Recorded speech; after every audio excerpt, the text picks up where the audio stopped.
In this video, I will show you how to hide names on Snapchat notifications. So let's jump straight into it.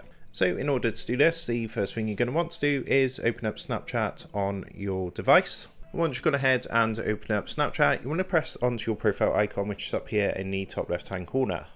Next, what you need to do is come up to the top right hand corner and press onto the gear icon to go into your settings.